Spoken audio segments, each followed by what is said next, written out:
The Almighty Creator willed that the rational creature should fully subject itself to its Creator, sacrificing itself to Him in a salvific and living sacrifice, fully subduing its own understanding to the authority of Scripture through faith, due to reverence and holiness of the revealing God, who can neither be deceived nor deceive. Hence the Apostle said, bringing into captivity every thought to the obedience of Christ. Blessed Denis a Carthusian, Compendium Theologiae, Propositio 13. In the last month or so, I've been hard at work looking at basically every single medieval and Baroque scholastic writing on natural knowledge of the Trinity. What I found was quite interesting. If you want to read a more detailed explanation of the teaching, you can go to my academia page and check out the massive 70-page paper that I wrote on this topic. But I will be summarizing everything here as succinctly as I can, although I had to leave a lot out. Before we begin, if you appreciate me writing 70-page papers and random scholastic topics, and then making them into YouTube videos, please consider becoming a patron at patreon.com/militantthomist so I can continue to churn these out. First, we need to clarify a few terms. What does it mean when I say that we cannot know or cannot demonstrate the Trinity from reason? If I meant this in the broadest possible sense, then it is a completely incoherent claim. For the Scholastics always brings forth 1. Theological arguments for the Trinity, 2. Arguments from coherence or fittingness for the Trinity, and 3. Assert that people can have supernatural and even natural faith in the Trinity.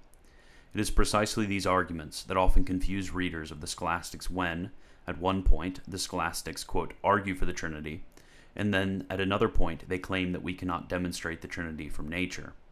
In my research, I actually found that this confusion is actually quite an old one. Blessed Denis a Carthusian, a 15th century scholastic, actually mentions in his Sentences commentary that students during his day were confused by this seeming contradiction. When we speak about the intellect's knowing something, we can speak of 3 different acts, following St. Bernard of Clairvaux, whose division is implicit in the medievals and gets employed explicitly by Francisco Suarez. First, we can speak of, quote, scientific knowing, or, quote, understanding. This is knowledge that is certain because it has its origin in intrinsic evidence of something from its principles. For example, I have scientific knowledge that 2 + 2 = 4 if I am able to make that judgment on the basis of the principles of mathematics that establishes the validity of such a judgment. In theology, this judgment happens in order to establish theological conclusions from what is given in Revelation. For example, we could establish scientifically that Christ has a heart, since the heart is a proper part of human nature, and we know that Christ has an integral human nature. Second, we can speak of, quote, opinionated assent. This assent is not one that can be said to be, quote, certain. The reasonings for this conclusion are merely probable. This is said to be posited ad hoc, since one is simply positing a thesis that is congruent with the data at hand. A great example of this type of knowing is the manner in which most modern experimental sciences work. For example, something like the theory of gravity or the theory of evolution are not judgments that are certain from proper principles, but are merely probably set forth as explaining the data in front of you. In theology, this is used often in order to show the beauty and coherence of revelation, and often used to move the will to make a stronger judgment of the truth of the faith. For example, we could think about how fitting it is that God come and save sinners due to his overabundant mercy. It wasn't necessary that God come and save sinners, but all the available data we have is explained quite well by this conclusion. It is said to be coherent, although, unlike the scientific judgment above, it could simply not be the case, since it is only probable. Third, we can speak of the, quote, assent of faith.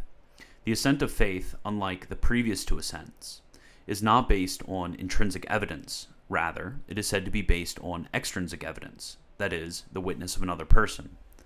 Thus, if you assent to the fact that 2 + 2 = 4 on the basis of a teacher teaching you that fact, then you merely have faith in his judgment, not true knowledge. In theology, the entire basis of the science is said to be faith. The first principles of theology all come from faith, and theology is a science insofar as we investigate the conclusions virtually contained in these principles. Further, often in theology, we also have human faith. For example, if you heard me state something before in one of my videos, and took my word for it since you think I'm trustworthy, you are holding this assent on the basis of human faith. Now that we have these three distinctions present, we actually see that there are three questions being asked when we ask about natural knowledge of the Trinity. First, can one have a scientific understanding of the Trinity from its proper principles? Second, can one have an opinionated assent concerning the Trinity from congruences? Third, can one have the assent of faith to the existence of the Trinity from the witness of another? Second, we need to make another distinction as to timing. Thus, we can ask about knowing the Trinity before revelation and knowing the Trinity after revelation. What is important here is that we mean revelation in the broad sense. We merely mean to ask whether someone could know before or after some witness to that person. It doesn't matter whether that individual happens to be a pagan or God himself. Thus, we can either ask, could one know the Trinity before revelation, or could one know the Trinity after revelation? Third, we need to make a distinction as to the object of our knowledge. Up until now, we've been speaking about the existence of the Trinity, but the question can also come up as to the possibility of the Trinity. By possibility, in the sense used here, we refer to whether the ability to predicate some predicate of some subject.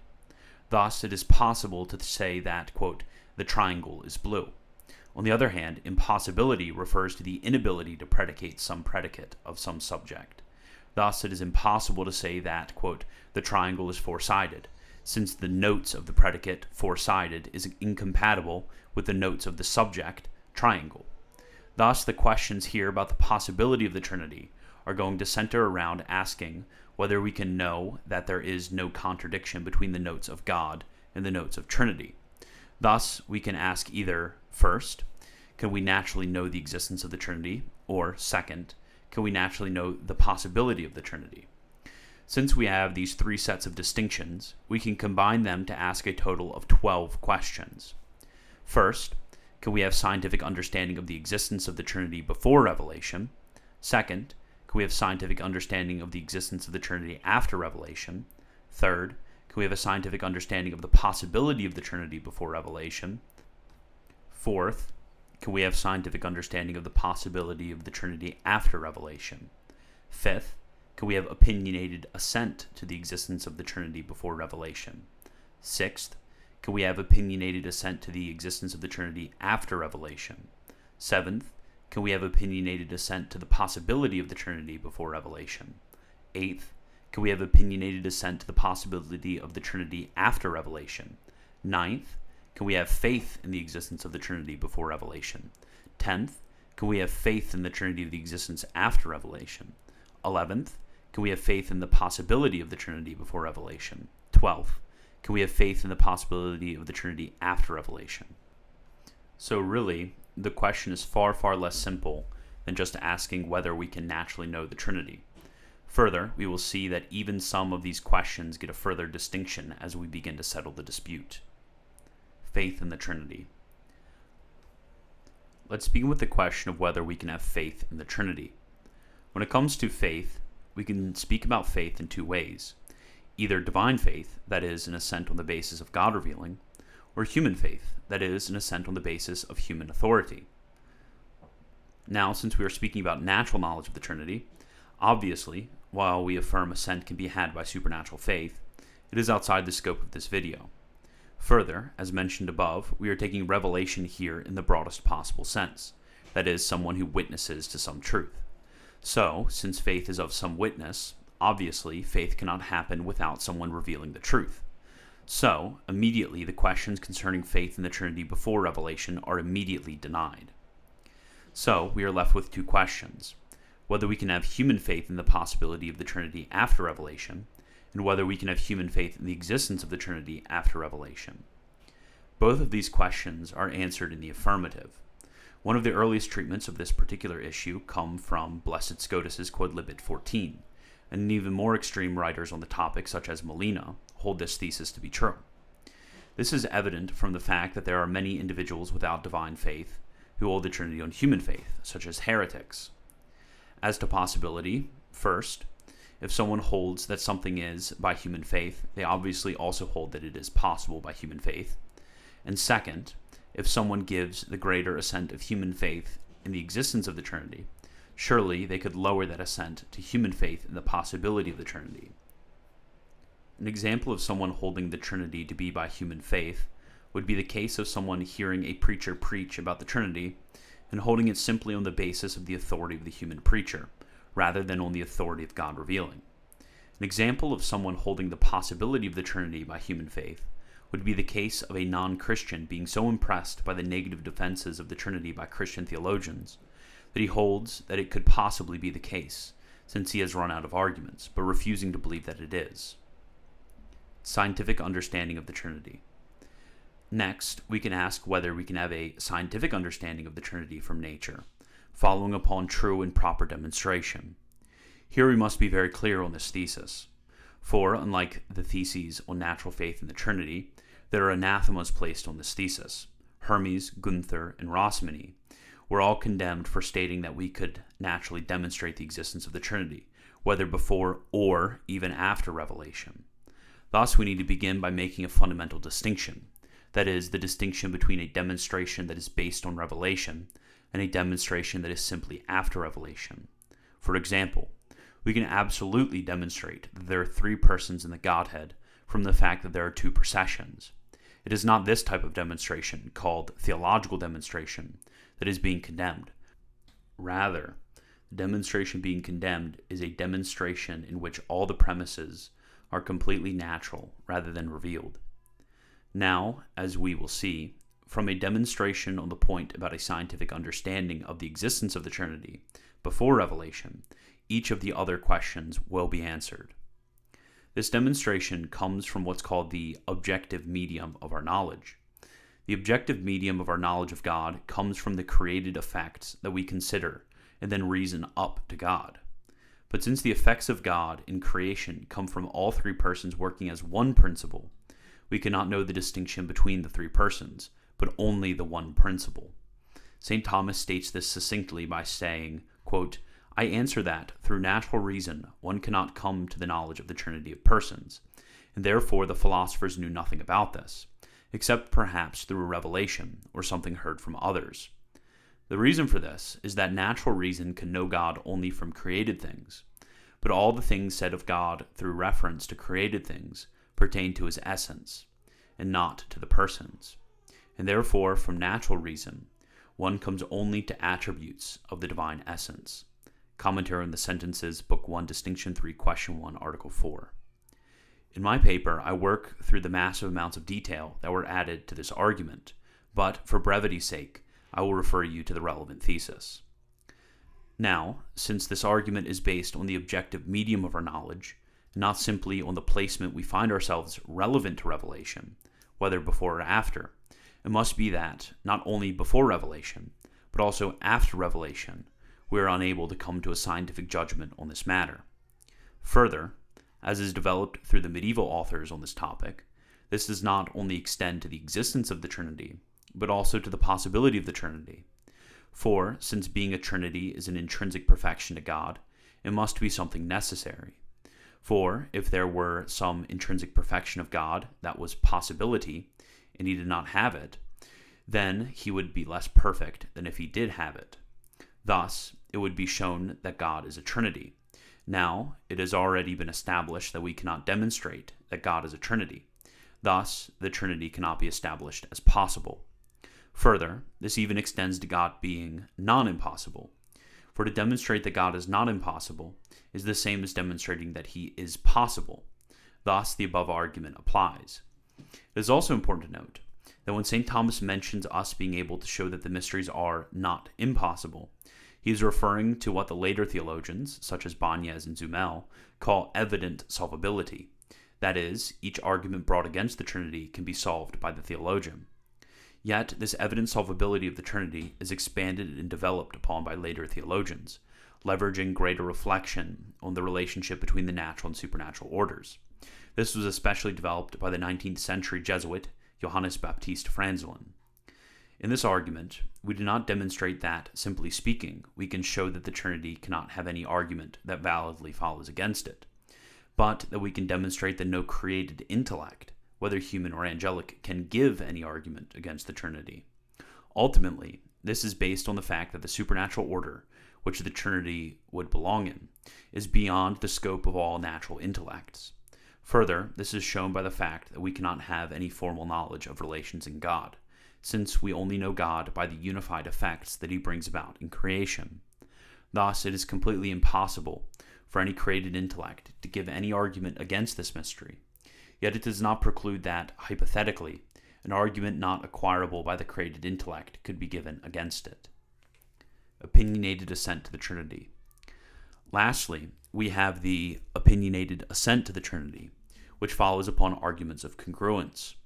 Here, if you remember, we are able to make a less firm assent based on how fitting the thesis is with what we naturally experience, but are not able to make a firm and scientific judgment on the matter.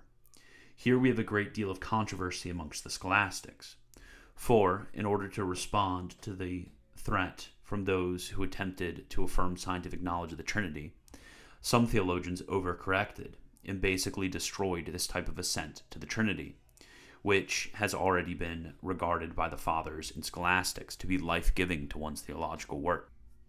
Here we see that the natural medium whereby we come to have an opinionated assent are congruencies and probable arguments that follow from them. So, anytime this medium is present in a subject with the proper faculties of intellect, then it is said to be, quote, physically possible for that assent to be made. Here, we need to explain a bit this physical possibility and what makes it different from moral possibility. Moral possibility is a possibility that is based on the ordinary way in which men function. For example, we would say that it is morally impossible that a mother hate her child, since it is outside of the ordinary way in which mothers act. This is the type of certainty that we can have of, for example, the testimony of witnesses in a courtroom. We know that a person of upstanding character and who has been cross-examined will probably tell the truth. This conviction can be strengthened on the basis of multiple witnesses of this sort. Thus, the conclusion at the end of the trial, on the basis of this witness, will be morally certain, due to the moral impossibility of the contrary. On the other hand, we can also make a judgment on the basis of the laws of nature. For example, if we made the judgment that if you do not eat or drink you will die, this judgment certainly does not close the door to the possibility of a miraculous subsistence from God, but states that, in principle, this does not happen from the nature of the thing. So we can be physically certain of the impossibility of such a state of affairs occurring. Now, as we saw above, these various congruences of the Trinity can be found all across creation and are brilliantly set forth by the scholastics and fathers. Further, it does not require revelation to come into contact with these congruences, but are present to all men. Thus, in principle, it is physically possible for man to come to an opinionated assent or probable judgment of the Trinity through the consideration of created things. On the other hand, we still affirm that it is quite unlikely for a number of reasons, especially from the fact that the idea that God could be one God in three persons seems quite impossible to the unaided mind. Thus we say that, while it is physically possible, it is morally impossible before revelation. On the other hand, revelation is able to give us the right answer from the start. Here the seeming unlikelihood of the Trinity is removed, and we are more disposed towards making an opinionated judgment. This is the beauty and glory of the probable arguments that are given by our theologians, not to be cast out before the unbeliever like pearls before swine, or to be bastardized as some argument that establishes the scientific judgment.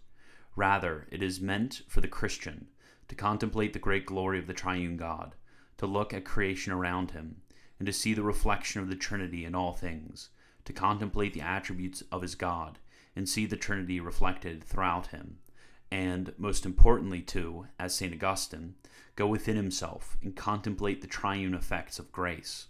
The Father as root and principle of the Godhead in sanctifying grace that is root and principle of the spiritual life. The Son as subsisting wisdom in the faith that proceeds into our intellects, and the great and immaculate charity in the Holy Spirit as subsisting love.